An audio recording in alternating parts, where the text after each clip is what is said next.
Well, good morning, everybody. Hope everybody's having a happy day. Nice and cool here in the beautiful North Georgia mountains. Just got dropped off down at the Gap.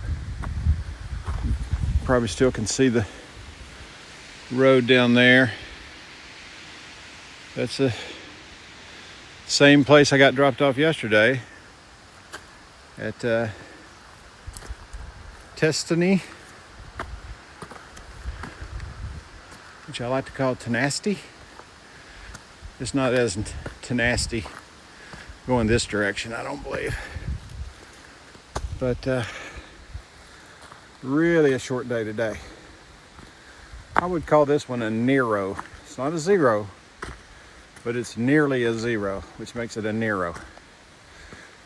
And so the plan for today is to gradually make my way into Neel Gap. I think you saw a sign back there. It's 5.5 miles to Neel Gap. And so no hurry, no rush. My wife's going to pick me up there, I think about, well, we talked about 11 o'clock. So if I really go slow, I'll be there probably 10:30. So, and she might be there early as well. So no rush on this end. We're just going to go and enjoy the morning. Sun's coming up. There's a cool breeze that's happening for sure. I think once I get out of this climb right here, it's not going to be too tough of a terrain at all.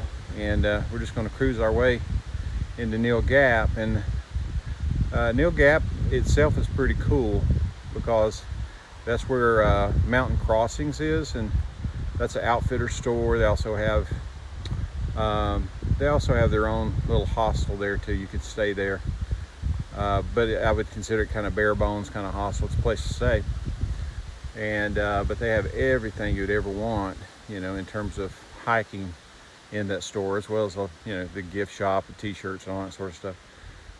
I'll definitely go in there and just check it out for sure before we take off for a couple of days.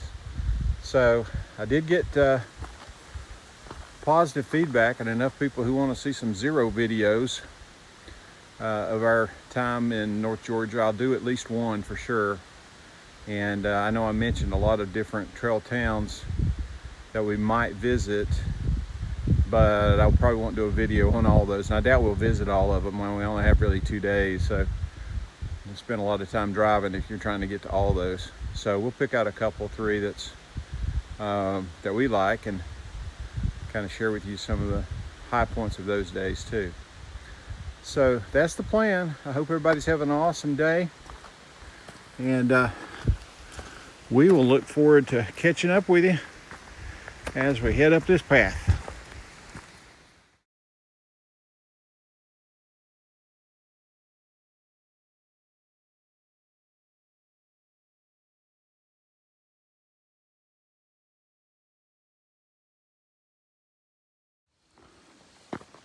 All right, everybody, we're just finishing up our first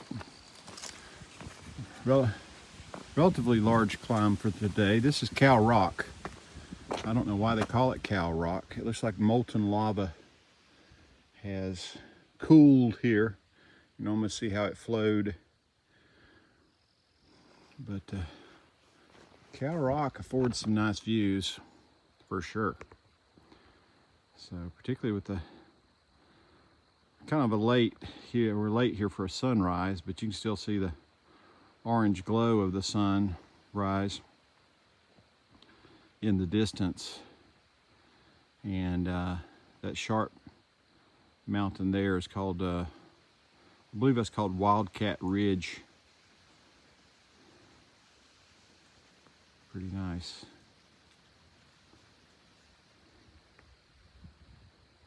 This represents the first of 3 climbs we'll have today. None of them terribly drastic or dramatic.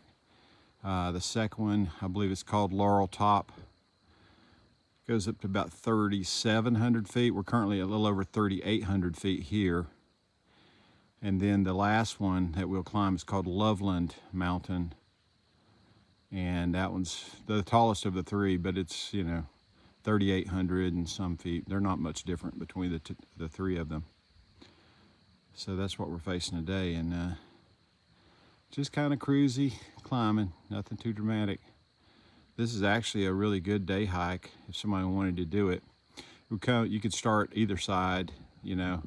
I'd probably start where we started today at N.Georgia Gap and hike southward to Neel Gap, and with that you're rewarded with some nice views like we're having now, and also you have a stop there at Mountain Crossing store where you can get some food and drink and things like that, and a nice place to buy a souvenir or something like that.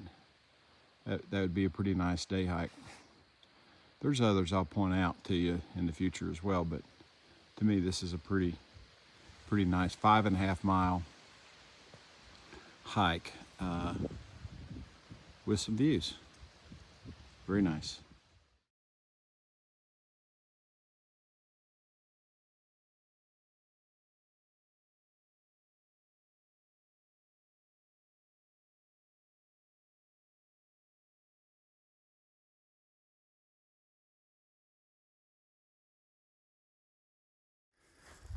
Okay, everybody, we've made it up to the top of Wolf Laurel Top. There's some excellent camping. Real flat there at the very top. But unfortunately, the views are a bit obstructed. You got some. It'd be kind of nice to crawl out of the tent first thing in the morning and look at that view. Not too shabby. All right, Wolf Laurel Top. We're at about, we're a little over 3,700 feet right here. And I think this might be the only view I get. So we'll keep on trucking.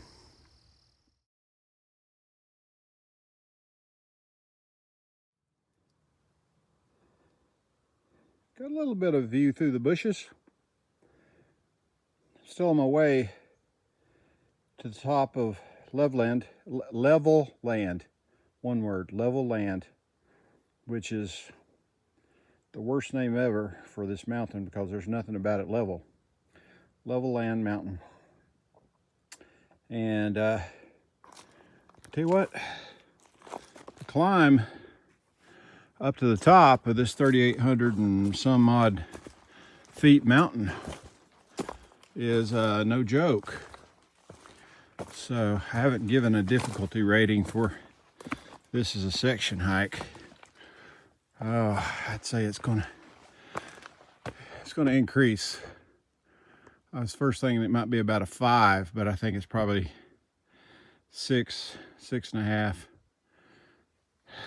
because of this one climb. This is the highest climb of the day, and again, 3,800 and some feet, but it's been rather,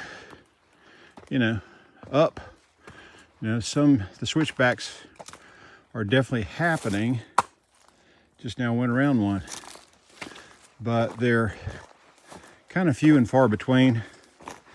Got a lot of rock steps to go up as we're doing now, but it's not that bad really, but it's not for the faint of heart either. So I'm gonna call this 5.5 mile section, I'm gonna call it a solid 6. Made more difficult by this climb only. So now, of course, my rating system is relative to my experiences. So if this is your only 5.5 mile section that you've ever hiked on the AT, you may call it a 10. But I got much more difficult things to compare it to, so it's hard for me to give it that kind of tough rating. But I'd still say it's worth the trip and a pretty good hike. You don't want to walk on flat land the whole time, do you? Got to have something that makes it interesting. And if nothing else, this climb has made it interesting for sure. All right, more rock climbing here, but then we're getting really close to the top. We'll see you when we get there. All right, everybody. We just crossed over essentially the peak of level land. That might be the reason they call this level land, because the very top of the mountain here is pretty flat. I mean, they could easily camp up there, no problem. It's a fairly expansive flat area. Maybe that's why they call it level land. I don't know, but it's definitely not view land, because there's no views from up here in level land. So we'll keep on marching. Just checked my app for information, and we're 1.3 miles from our destination. And so we're gonna turn it up a little bit and just head on down the trail. We've got a pretty, I wouldn't say sharp drop off, but from here it's pretty level, pardon the pun, or it's going to be fairly downhill going forward. So we're going to march on, and next time we talk will probably be at the famous store called Mountain Crossings, and I'll share with you why that's somewhat famous, at least in Appalachian Trail lore.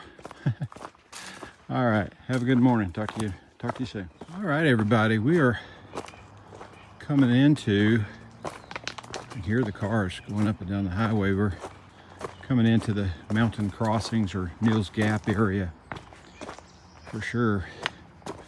Mountain Crossings is a pretty cool place because I mean, it's been around for I don't know how many years. I mean, probably well over 100 years, and it's been used for different purposes and held under different ownership, I'm sure more than a couple times, and each time it's upgraded and changed or whatnot. But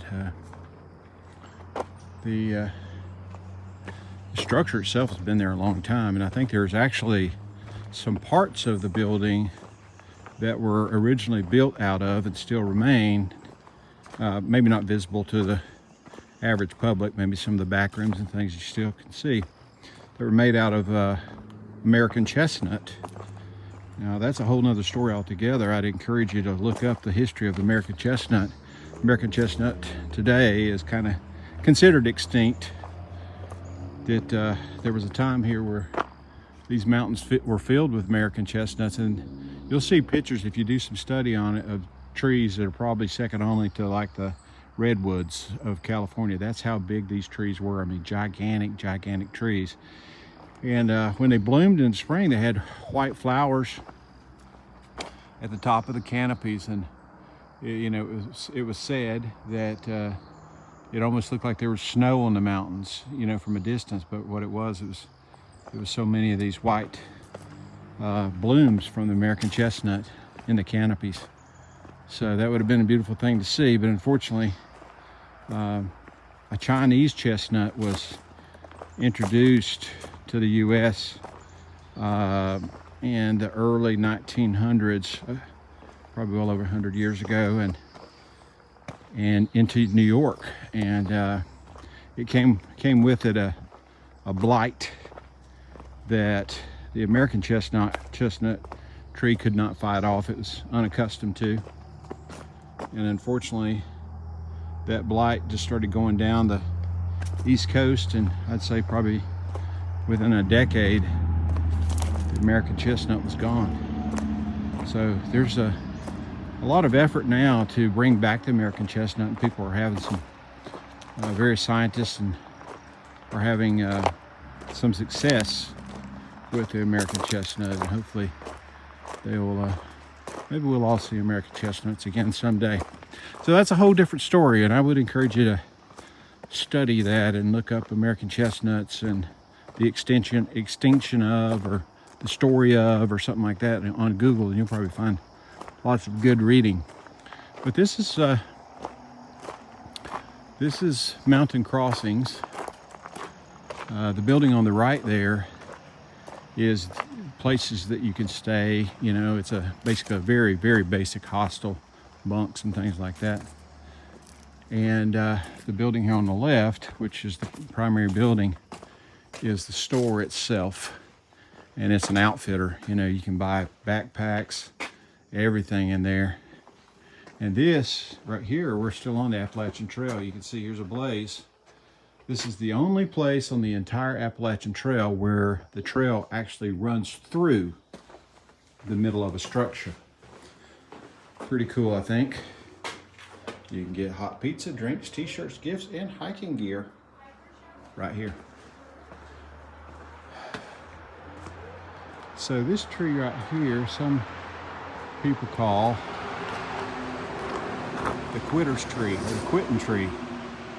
Now, when hikers get to this point, hiking north, they will have hiked 31 miles, and this is kind of the first signs of civilization from the point that they left.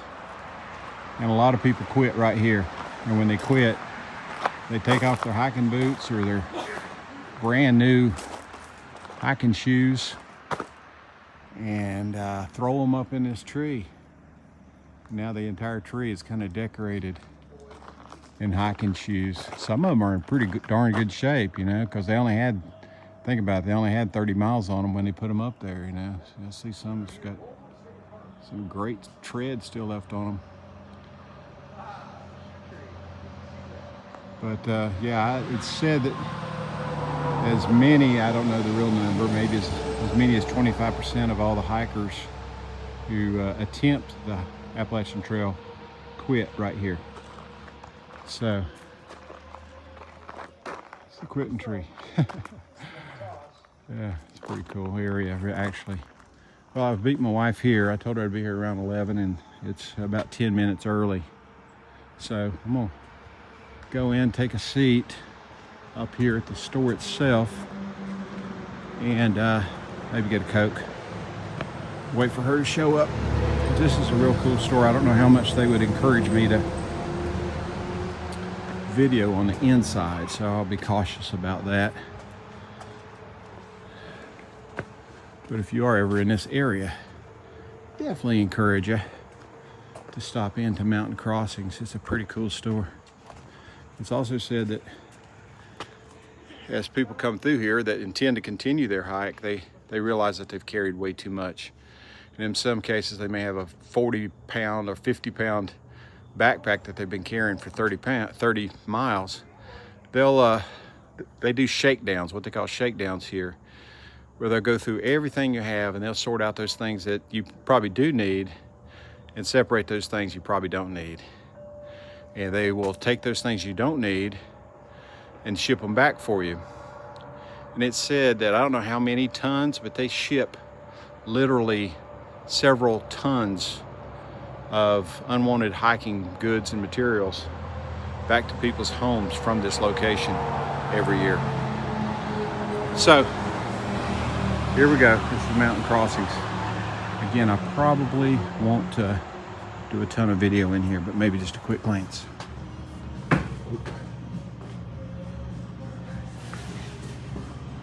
Welcome in. Thank you. I'm gonna leave my backpack outside. Forgot to do that. I appreciate that. Thank you.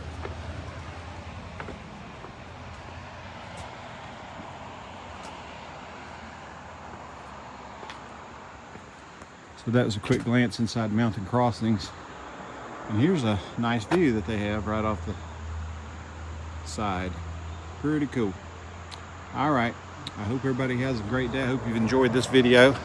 albeit a kind of short video, because I only did 5.5 miles. And tomorrow, maybe even starting tonight, we will begin our 0 video, and as we head into into Blairsville. Have a great day, and we'll catch up with you real soon.